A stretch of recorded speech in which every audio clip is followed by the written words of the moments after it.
Bismillahirrahmanirrahim. Assalamualaikum warahmatullahi wabarakatuh. Jumpa lagi dengan Etetek. Buat teman-teman yang masih belum subscribe channel Etetek, silahkan subscribe untuk update terus video-video Etetek ya. Yang sudah pada subscribe, terima kasih banyak. Matur suwun sudah menemani Etetek sampai sekarang.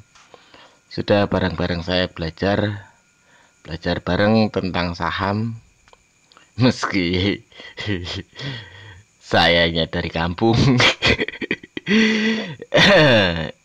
Ya mohon maaf kalau saya pun belajar, jadi kalau ada salah-salah bahas tentang suatu saham atau apapun mohon dimaafkan ya. Sama-sama belajar Pak Bos, Bu Bos, oke? Kalau teman-teman merasa ada video-video Etetek yang bagus, silakan teman-teman share sekaligus sebagai ajang teman-teman berbagi kebaikan, berbagi info kebaikan buat yang lainnya ya. Yap, ini sekaligus sebagai laporan akun amal. Jadi grup premium yang Etetek bikin sebetulnya bukan grup sinyal saham atau grup apa ya, bukan grup sinyal saham lah. Sebenarnya ini cuma grup yang mengumpulkan para donatur yang mau ikut bareng saya. Ya inginnya sih bikin sesuatu yang lebih untuk orang lain.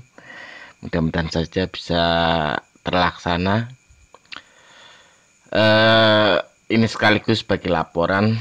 Sampai saat ini dana akun amal dari para Pak Bos, Bu Bos donatur sudah terkumpul senilai 14.107.000-an ya. Ya intinya semua dana saya taruh di rekening RDI BNI Sekuritas saya biar tidak tercampur. Ini juga sebagai laporan online buat para Pak Bos, Bu Bos donaturnya. Terima kasih banyak, barokallah. Mudah-mudahan semua amal kebaikan teman-teman dibalas oleh Yang Maha Kuasa dengan sebaik-baiknya balasan, amin. Yep, tema bahasan kita kali ini sebenarnya agak nyampur-nyampur sih tema bahasan. Cuma ininya saya ingin kasih sesuatu apa ya boleh dikatakan saham watchlist lah, plus sedikit menambah wawasan teman-teman ya. Ini saya akan coba bicara tentang saham yang layak untuk teman-teman cermati. Apa saja? Yuk kita masuk ke bahasannya.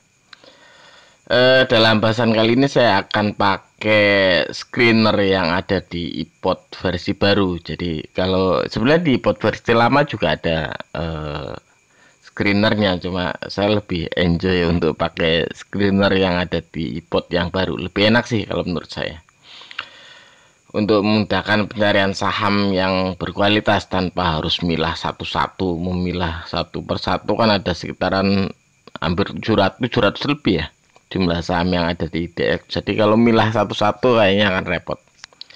Jadi saya pakai screener yang ada di iPod yang versi baru.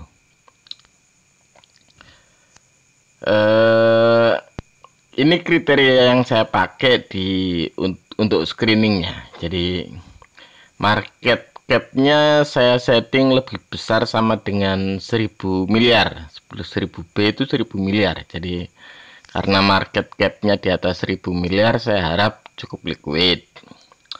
Terus ANL net profitnya itu lebih dari 50 miliar. Jadi kita jadi mengeliminir saham-saham yang sedang tidak profit ya. Jadi karena ANL net profitnya lebih dari 50 miliar. Terus aktual PBV-nya kurang dari 1,5. Sebenarnya sih kalau bisa PBV-nya di bawah 1. Cuma ada beberapa saham bagus yang PBV-nya jarang menyentuh 1. Jadi kita akan pakai yang PBV-nya 1,5 ya. Terus EV per EBITDA-nya kurang dari 5. Ini berarti saham-saham ini dari perhitungan investasi. Kalau kita menghitung bicara masalah nilai balik modal investasi, berarti saham-saham ini kalau kita beli saham-saham ini, nilai investasi kita akan balik modal dalam kisaran paling lama 5 tahun. Biasanya seperti itu. Kalau EV per EBITDA-nya kurang dari 5. Terus saya juga pakai ROA lebih dari 5%. Ini untuk menguatkan fundamental sahamnya. Jadi kita bisa dapat saham yang memang secara fundamental cukup kuat. ROA-nya lebih dari 5%. ROE-nya lebih dari 10%. Ini kalau kita pakai kriteria ini, paling nggak kita akan mendapatkan saham yang kualitasnya cukup bagus. Kualitasnya cukup bagus, dari valuasi harganya kita bisa bilang sudah under value, ya.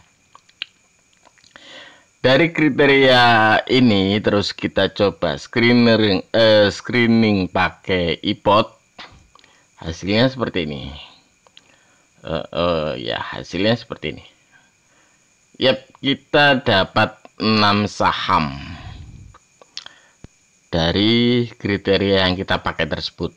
Yang pertama BSSR. Ini saham batubara. Bara Multi Sukses Sarana kalau nggak salah ya. Terus Sambul, ini saham pelayaran. Terus saham CK, ada saham Link, saham MBAP, dan saham PBD. Keenam saham ini saham bagus semuanya. Kalau nggak salah semuanya bagi dividen ya. Nanti teman-teman cek lah.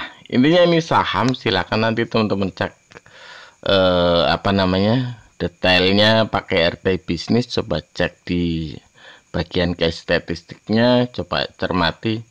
Ini kayaknya harganya hari ini sudah loncat lumayan sih. Coba nanti teman-teman cermati. Tapi saya tadi screening pakai iPod, hasilnya masih sama. Berarti secara valuasi 6 saham ini masih under value semua. Jadi silakan nanti teman-teman cermati detailnya ya. Kalau saya sendiri BSSR saya pegang, saya naruh sekitaran 235 jutaan di saham BSSR sih. Simpelnya kalau saya mikirnya BSSR biasanya bagi dividen 8% lebih. Jadi karena dia saham batubara yang belum naik sendirian, ya sudah saya ambil BSSR saja. MBAP sudah pernah untung di MBAP, jadi saya taruh di BSSR separuh uang saya. Bull juga bagus, EPS terakhir luar biasa, CK bagus, Link bagus, MBAP good, luar biasa. Ini BSSR sama MBAP sama-sama saham batubara. Terus dari dua saham ini, BSSR sama MBAP ini sebenarnya sahamnya satu grup ini. BSSR sama MBAP itu satu grup, Bara Multi Group. Semuanya sahamnya Bara Multi Group. Luar biasa, ini ada dua saham Bara Multi Group yang masuk di screening ini. Terus ada PBD. PBD kalau nggak salah saham yang direkomendasikan sama Kapten Saham juga ya. Yap. Silakan nanti teman-teman pelajari detailnya ya. Secara valuasi ya saham ini sudah under value atau murah dari valuasi harganya, dan kalau secara perhitungan fundamentalnya cukup kuat. Jadi silakan nanti teman-teman cek. Sebetulnya ini sekaligus untuk mencoba mengingatkan teman-teman. Pada dasarnya bisnis saham itu sama saja dengan jual beli pada umumnya. Prinsipnya itu sebenarnya simpel. Tapi jadi terkesan sangat rumit, atau kita jadi merasa rumit untuk bisa melakukan bisnis saham secara enjoy, santai, menikmatinya, karena kita seakan-akan sepaneng dengan kerumitan tersebut. Karena kita terlalu banyak untuk melakukan analisa dan analisa karena pergerakan harga di saham yang begitu cepat ya. Sebetulnya kalau dalam prinsip jual beli, prinsip margin pada jual beli itu simpelnya kayak gini. Margin pada jual beli itu karena ada selisih lebih dari nilai jual dan nilai beli barangnya. Jadi cuma karena ada selisih nilai jual dan nilai beli, itu lalu kita dapat margin atau keuntungan. Prinsipnya seperti itu. Ya. Terus dari prinsip itu lalu pedagang akan berusaha untuk mendapatkan barang dari orang yang mau untuk menjual barangnya lebih rendah dari harga jual si pedagang tersebut. Jadi misalkan saya pedagang, saya biasa jual tempe goreng, harganya misalkan satu biji 1000 perak, terus ada yang jual 500 perak. Ya intinya berarti kalaupun saya nggak bikin tempe gorengnya, saya beli dari orangnya, saya jual 1000 pun saya sudah untung. Intinya seperti itu. Jadi pedagang akan berusaha untuk mendapatkan barang dari orang yang mau untuk menjual lebih rendah dari harga jual si pedagang tersebut. Semua pedagang akan seperti itu. Nah, kalau kita mencoba mengaitkan jual beli barang umum dengan saham, jadi seperti ini. Harga jual umum kalau di saham itu namanya book value atau BVPS, book value per share. Nah, kalau nilai guna atau nilai guna atau fungsi barang, kalau di saham namanya earning per share atau EPS. Nah, kalau mutu barang di saham itu namanya fundamentalnya. Ini 3 kriteria sebenarnya kalau kalau seorang pedagang mau menilai suatu barang yang mau dia perdagangkan, ya.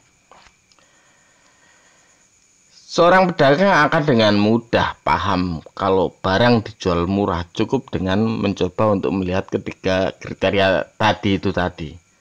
Jadi dari kriteria harga jual umumnya, dari kriteria fungsi atau nilai guna barangnya, dari kriteria mutu barangnya, seorang pedagang akan dengan mudah bilang ini barang murah atau mahal, cukup dengan kriteria tersebut. Saat barang ada yang dijual murah, seorang pedagang akan paham potensi keuntungannya berapa nanti kalau dia jual.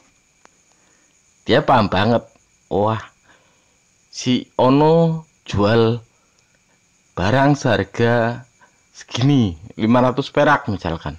Padahal barang tersebut harga jualnya 550. Si pedagang paham benar kalau dia beli, dia pasti bakalan profit 50 perak per barang.